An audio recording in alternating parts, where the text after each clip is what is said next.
سیدنا داتا گنج بخش حجویری رحمت اللہ علیہ، جو انہوں نے کشف المحجوب میں اپنا لکھا، سنی بھی ہیں حنفی بھی ہیں، وہ روحانیت کی پارلیمنٹ کے وزیر اعظم، اگر حکومت ان کی کشف المحجوب کے مطابق ان کے دربار کا نظام نہیں چلا سکتی تو داتا کا اوقاف داتا کے مسلک والوں کو دے دیا جائے، یا تو داتا کا اوقاف ہمارے سپرد کرو، یا پھر داتا گنج بخش کی مسجد کا خطیب امام سے لے کر پاپوش پہ بیٹھنے والے تک وہ بھرتی ہوگا جو کشف المحجوب کے عقیدے پہ دستخط کرے گا، وہ بھرتی ہوگا جو کشف المحجوب کے عقیدے پہ دستخط کرے گا، وہ بھرتی ہوگا جو کشف المحجوب کے عقیدے پہ دستخط کرے گا۔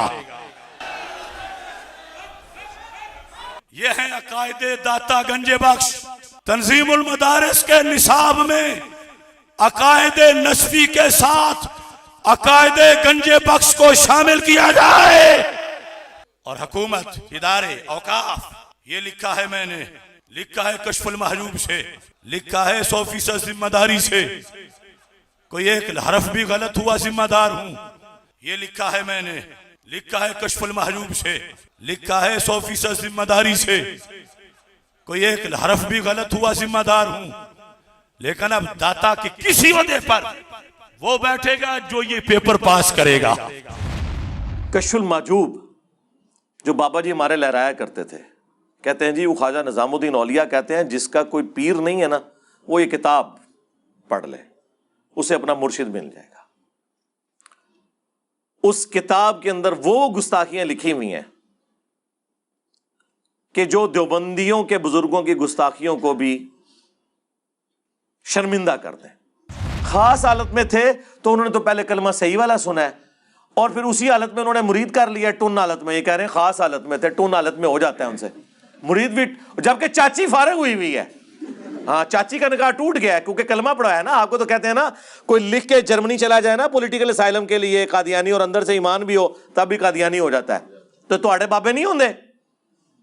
ختم نبوت کا کام صرف اس پلیٹ فارم سے ہو سکتا ہے، جس کے کسی بابے نے کوئی کام نہیں ڈالا ہوا۔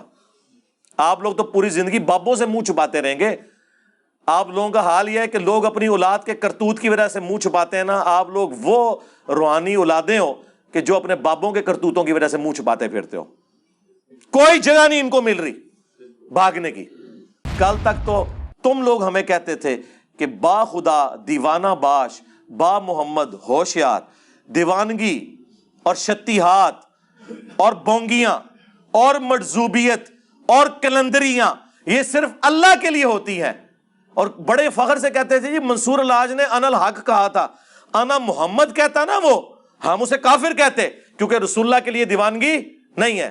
تو سرکار یہ سب کچھ تو رسول اللہ کی شان میں گستاخیاں آپ کے بابوں نے کی ہوئی ہیں، یا چلیں ایک ٹن حسن زن رکھ لیتے ہیں، کتابوں میں ہوئی ہوئی ہیں، پھر کتابیں چھاپنے والے، ہاں ان کے ترجمے کرنے والے، ان کے اوپر شرعی حکم چاہیے، اور جس نے غلطی ہائی لائٹ کی اس کے لیے ایوارڈ چاہیے، بلکہ مہمان خصوصی سے بنائے اگلی ختم نبوت کانفرنس میں، ہاں کہ یہ ہے ختم نبوت کا اصل مجاہد، جس نے یہ پرواہ نہیں کی ہے کہ غلام احمد قادیانی دجال کام ڈال رہا ہے یا چشتی رسول اللہ والا کام ڈال رہا ہے یا اشرف علی رسول اللہ والا کام ڈال رہا ہے۔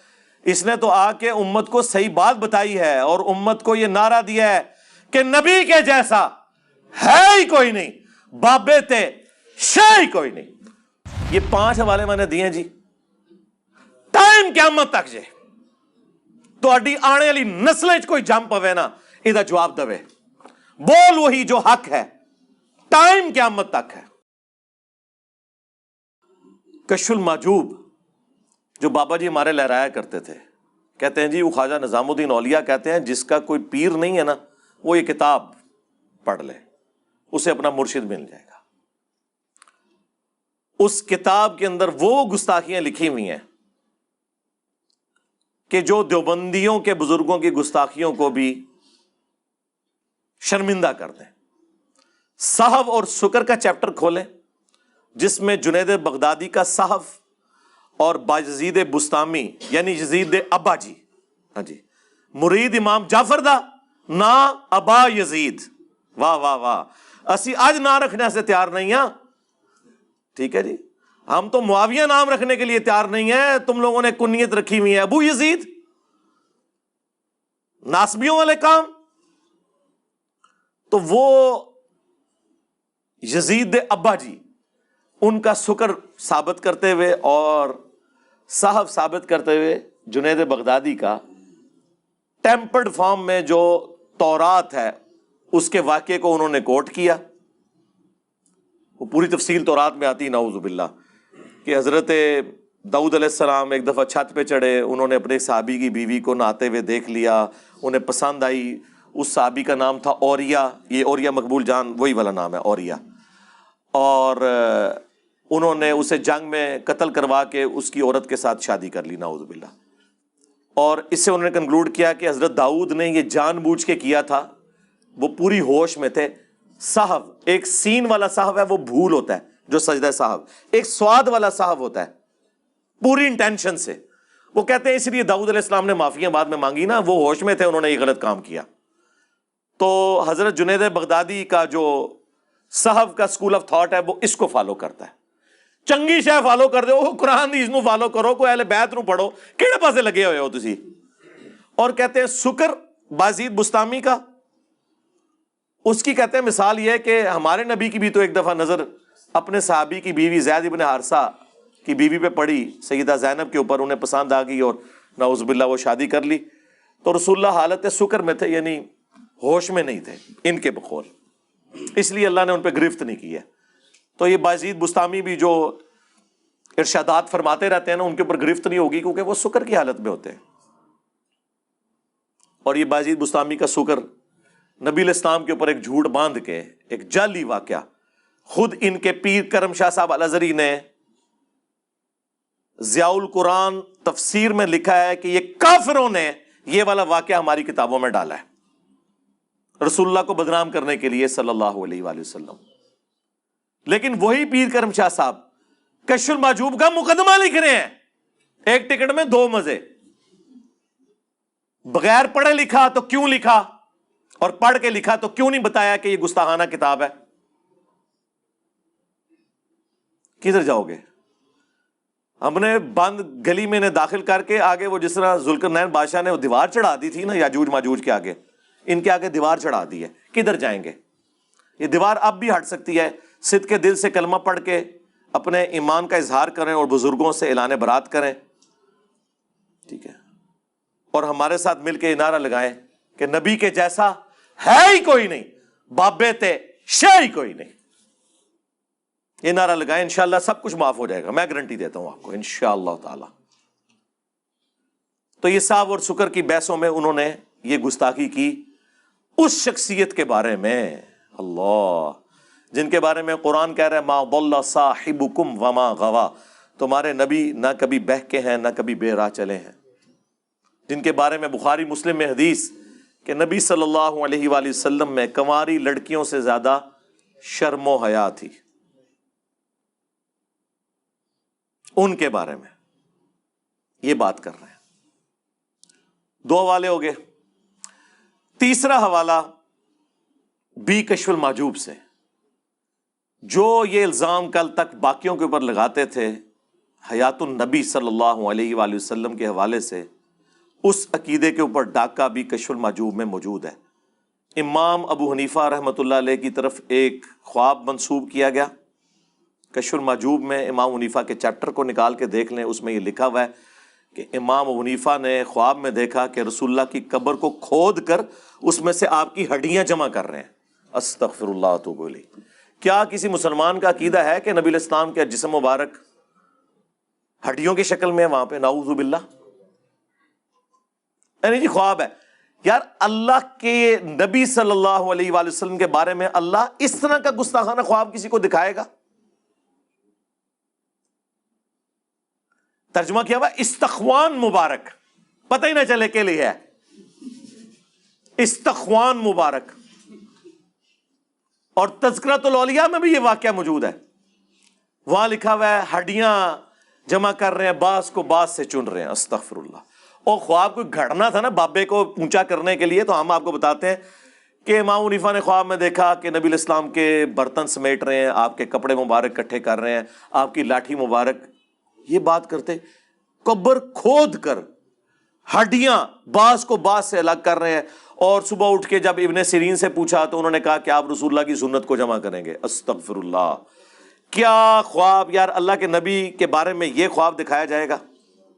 جھوٹا خواب. امام حنیفہ بری الذمہ ہے، ان کی طرف انہوں نے منسوب کیا. کیا کسی مسلمان کا یہ عقیدہ ہے؟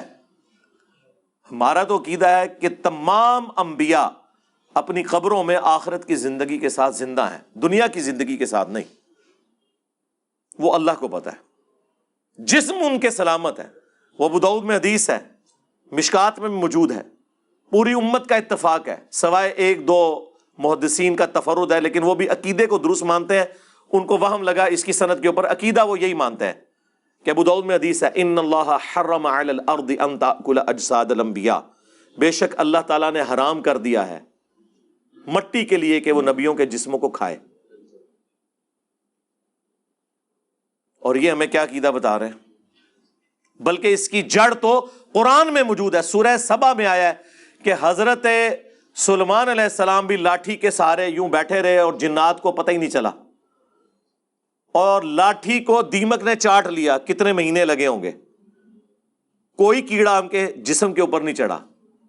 نبیوں کے جسم کا سلامت ہونا وفات کے بعد، اس کی اصل قرآن میں اس عقیدے کی جڑ موجود ہے.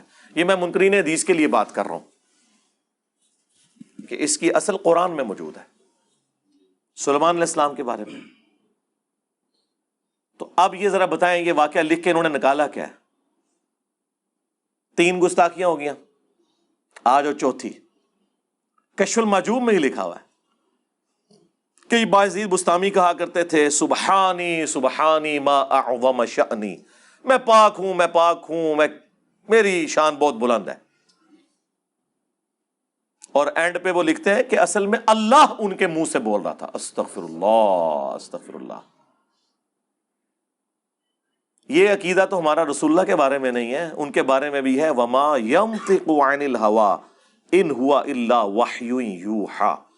یہ اپنی خواہش نفس سے کچھ نہیں کہتے، وہ کہتے ہیں جو اللہ ان پر وحی کرتا ہے. کشف المحجوب میں تو اتنا ہی پورشن ہے، لیکن پوری تفصیل آئی ہے پھر جناب تذکرۃ الاولیاء میں. تمام بابوں کے اوپر ٹیکسٹ بک پوری دنیا میں عربی میں، دیوبندی بریلوی دونوں مانتے ہیں، فضائل سنت میں حوالے ہیں، فضائل اعمال میں اس کے حوالے ہیں. اس میں لکھا ہے کہ ان کی زبان سے یہ بھی نکلتا تھا اور یہ بھی نکلتا تھا جب ان سے پوچھا گیا کہ بتائیں قیامت والے دن تمام انبیاء کس کے جھنڈے کے نیچے ہوں گے اور تمام مخلوقات. تو بایزید فرمایا کرتے تھے بونگیے شریف کہ تمام انبیاء انکلوڈنگ نبی علیہ السلام کے، وہ میرے جھنڈے کے نیچے ہوں گے. اور ساتھ اس پہ ہو سکتا ہے وام لگ جاتا، پھر انہوں نے بولا لوائی اعظم من لوائی محمد، میرا جھنڈا محمد کے جھنڈے سے بھی بڑا ہوگا قیامت کے دن. لعنت ایسے عقیدے کے اوپر، ایسی کتابیں چھاپنے والوں پر، ایسی باتیں کرنے والوں کے دفاع کرنے والوں کے اوپر. اللہ تعالیٰ ان کا اشر انہی کے ساتھ کرے. ہاں جی، جو ہمارے نبی کے مقابلے پہ ان لوگوں کو کھڑا کرتے ہیں، وہ تواڈے بامبیاں نو کھنگڑ نہیں دینا کسی نے. اور وہ بھی تذکرۃ الاولیاء کا جو مصنف ہے نا فرید الدین اتار، جسے تاتاریوں نے مار دیا تھا، جو نگاہیں مار کے سب کچھ کرتے تھے، تاتاریوں نے وڈ کے رکھ چڑھا ہے. بڑے بڑے بزرگاں دی مٹی پلیتی تھی جی تاتاریوں نے، بڑے بزرگاں دی. وہ کہتے ہیں کہ اصل میں ان کے منہ سے اللہ بول رہا ہوتا تھا، جو یہ کہتے تھے نا میں بہت پاک ہوں، میری شان بلند ہے اور میرا جھنڈا محمد کے جھنڈے سے بڑا ہوگا. تو اللہ کا جھنڈا تو محمد کے جھنڈے سے بڑا ہی ہوگا نا. اللہ کا جھنڈا ہے ہی نبی علیہ السلام کے ہاتھوں میں ہے. کیا قیامت کے دن 2 جھنڈے ہوں گے؟ ٹھیک ہے. یہ بایزید بستامی صاحب ارشاد فرماتے ہیں، دعویٰ ہے امام جعفر کے مرید، وہ بھی قبر پہ جا کے مرنے کے کئی سال بعد پیدا ہوئے ہیں. ان کا امام ہے ابو یزید بستامی اور ہمارا امام ہے ابو الحسین مسلم بن حجاج القشیری. دونوں 261 ہجری میں فوت ہوئے ہیں، ایک ہی سن میں. بابوں کے امام بھی اور کتابوں کے امام بھی اور اماموں کے امام بھی. اور صحیح مسلم میں کیا لے کے آ رہے ہیں وہ کہ نبی علیہ السلام نے فرمایا قیامت کے دن میں تمام اولاد آدم کا سردار ہوں گا، سب سے پہلے مجھے قبر سے نکالا جائے گا، سب سے پہلے میں شفاعت کروں گا، سب سے پہلے میری شفاعت قبول کی جائے گی۔ اللہم اجعلنا منہم، آمین۔ اور صحیح مسلم میں حدیث، سب سے پہلے میں جنت کے دروازے پہ جاؤں گا، داروغ جنت پوچھیں گے کون؟ میں کہوں گا محمد، تو وہ کہیں گے کہ مجھے اللہ نے حکم بھی یہ دیا تھا کہ میں آپ کے نام کے سوا کسی اور کے لیے دروازہ نہ کھولوں جب تک کہ آپ جنت میں داخل نہ ہو جائیں۔ یہ ہمارا امام ابو الحسین مسلم بن حجاج القشیری المتوفی 261 ہجری فرما رہے ہیں، اور آپ کے امام بایزید بستامی المتوفی 261 ہجری کیا ارشاد فرما رہے ہیں؟ آپ کے لیے تو ارشادات ہی ہیں نا۔ اس طرح کے جب آپ عقیدے رکھیں گے تو آپ کس منہ سے نبی الاسلام کی شفاعت کے حقدار ہوں گے؟ جب یہ باتیں ہم بیان کرتے ہیں، اس کے بعد ہم کہتے ہیں کہ بابت شیعی کوئی نہیں، کس کے مقابلے پہ؟ اللہ کے نبی علیہ السلام کے۔ اس لیے اب ہم نے یہ شعر مکمل کر دیا ہے کہ نبی کے جیسا ہے ہی کوئی نہیں، بابت شیعی کوئی نہیں۔ ہوں تو تسلی ہو گئی نا، کہتے ہیں آؤٹ آف کانٹیکسٹ کوئی نہ کٹے، اونی کو کٹن لگا، پورا شعر کٹن گے، کہیں گے ٹھیک ہی تو کہہ رہے یار۔ آپ لوگ تو کہتے تھے گھوڑے کے قدموں کے خاپت کے کہانیاں بنائی ہیں سن نے، کوئی گوشت کتب ابدال نہیں پہنچ سکتا۔ ہم تو نبی علیہ السلام کے مقابلے میں بات کر رہے ہیں، آپ تو گھوڑوں کی بات کرتے تھے، ہم تو الحمدللہ دلائل کے ساتھ ایک مقدمہ آپ کے سامنے رکھ رہے ہیں الحمدللہ۔ یہ جناب 4 حوالے ہو گئے۔ 5واں حوالہ وہ بھی تذکرۃ الاولیاء سے، اس میں انہوں نے لکھا ہے بایزید بستامی کی معراج۔ وہ کہتے ہیں جس طرح نبی علیہ السلام کو معراج ہوئی ہے نا، اولیاء اللہ میں بایزید بستامی کو ہوئی ہے، اور انہوں نے کہا کہ اللہ کو دیکھا ہے انہوں نے۔ واہ واہ سرکار، یہ پیکج تو حضرت موسیٰ علیہ السلام کو آفر نہیں ہوا۔ سورہ الاعراف کی آیت نمبر 143 میں اللہ نے فرمایا تو مجھے دیکھ نہیں سکتا، ہاں میں بازید کو بعد میں زیارت کروا دوں گا۔ تم لوگ موسیٰ علیہ السلام سے بھی اوپر کر رہے ہو اپنے بابوں کو، اور وہ کوئی عام پیغمبر نہیں ہے۔ سورۃ الاحزاب میں، سورہ الشورى میں 5 اولو العزم پیغمبر آئے ہیں، محمد رسول اللہ صلی اللہ علیہ وآلہ وسلم، ابراہیم خلیل اللہ علیہ السلام، عیسیٰ روح اللہ علیہ السلام، موسیٰ کلیم اللہ علیہ السلام، اور نوح علیہ السلام۔ یہ 5 اولو العزم پیغمبر ہیں جو باقی تمام پیغمبروں سے افضل ہیں۔ ان کو تو اللہ فرما رہا ہے تو مجھے دیکھ نہیں سکتا اس دنیا میں، آخرت میں تو زیارت ہو سکتی ہے دنیا میں۔ اور یہ کہہ رہے ہیں بازید نے جو ہے وہ شب معراج، ایک تو معراج کی، دوسرا اللہ تعالیٰ کو دیکھا۔ اور اس سے بڑی بونگی پتہ کیا لکھی ہوئی ہے اس میں؟ ہمارے نزدیک تو ہمیں تو اس سے کوئی غرض نہیں ہے، ان کے لیے وہ بونگی بن جائے گی۔ انہوں نے لکھا ہے کہ جنید بغدادی فرماتے ہیں کہ جو مقام جبرائیل علیہ السلام کا فرشتوں میں ہے وہی اولیاء اللہ میں بازید بستامی کا ہے، یعنی وہ فرشتوں کے سردار ہیں اور یہ اولیاء کے سردار، یعنی شیخ عبد القادر جیلانی فارغ ظاہر ہے،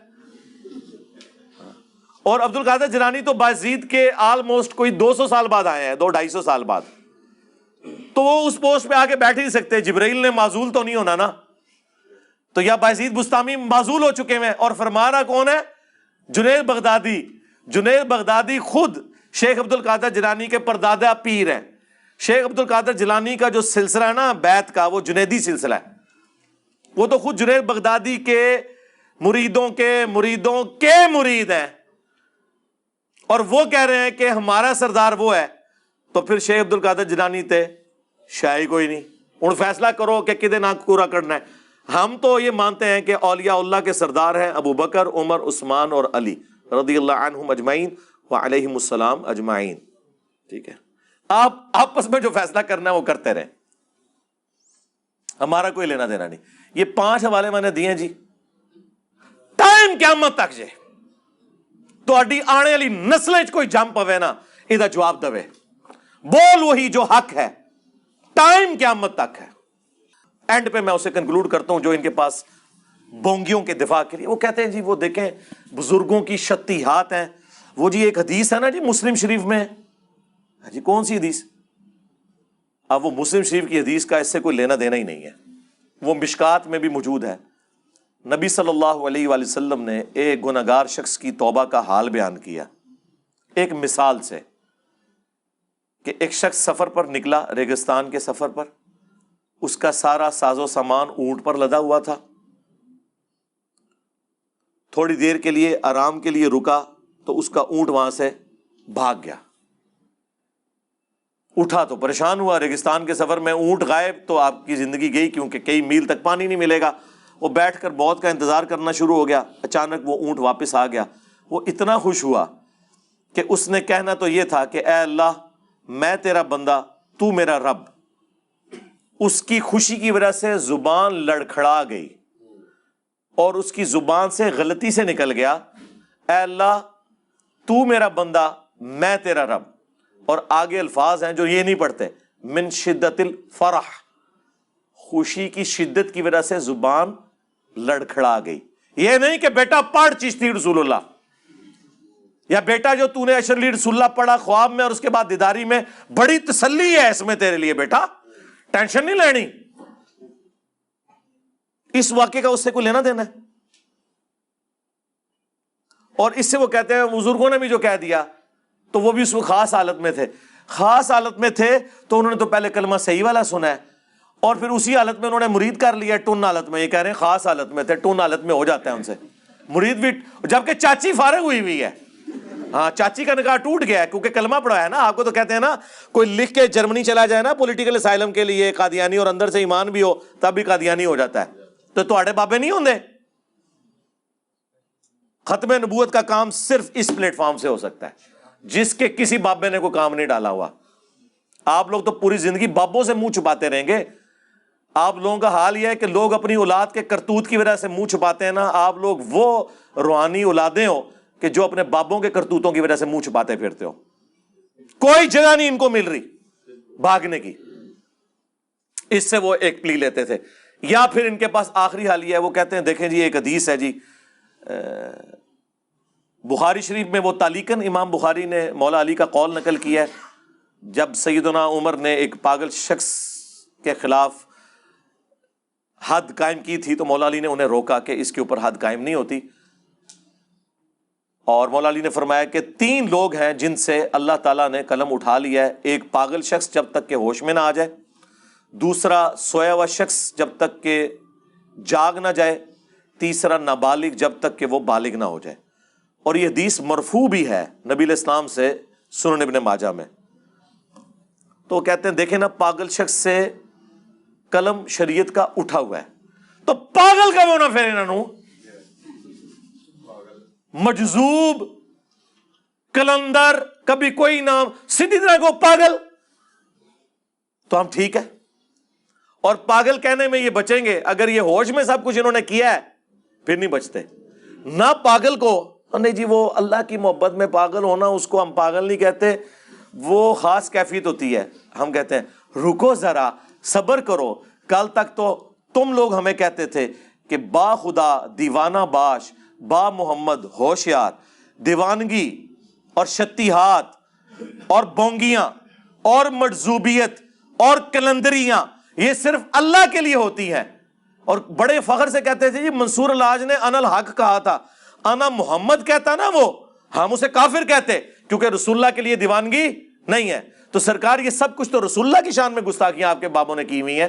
یا چلیں 1 ٹن اس نے زن رکھ لیتے ہیں، کتابوں میں ہوئی ہوئی ہیں، پھر کتابیں چھاپنے والے، ہاں ان کے ترجمے کرنے والے، ان کے اوپر شرعی حکم چاہیے. اور جس نے غلطی ہائی لائٹ کی اس کے لیے ایوارڈ چاہیے.